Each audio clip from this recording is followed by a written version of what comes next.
तर केंद्रीय सामाजिक न्याय राज्यमंत्री रामदास आठवले यांनी पिंपरी चिंचवडमधल्या दारूकांडामुळे मृत पावलेल्या कुटुंबियांची सांत्वनपर भेट घेतली आहे। मृतांच्या नातेवाईकांना आधी तातडीनं कंत्राटी पद्धतीनं कामावर घ्यावं, मग पुढची प्रक्रिया राबवावी अशी मागणी आठवलेंनी राज्य सरकारकडे केली आहे। देशभरात केमिकलयुक्त दारूची अनेक ठिकाणी विक्री होते आणि ज्यात शेकडो नागरिकांचा जीव गेलाय। अशी घटना पुन्हा घडू नये यासाठी दारूच्या हातभट्ट्या कायमस्वरूपी नेस्तनाबूत करण्याची आता वेळ आली आहे, असं आठवलेंनी नमूद केलं आहे। भट्टीच्या दारूच्या भट्ट्या सगळ्या बंद होणं आवश्यक आहे आणि अनेक वेळेला पोलिसांच्या मार्फत कारवाई होते, त्यांना पकडलंही जातं, पण पुन्हा ते रंगीत चालू होता।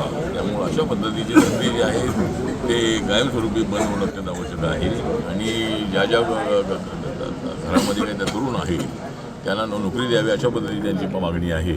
आणि हे सगळे लोक जे होते ते असे कॉन्ट्रॅक्ट आपल्या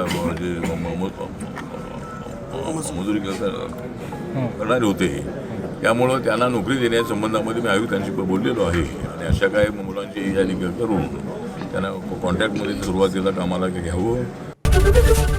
एबीपी माझा, उघडा डोळे बघा नीट।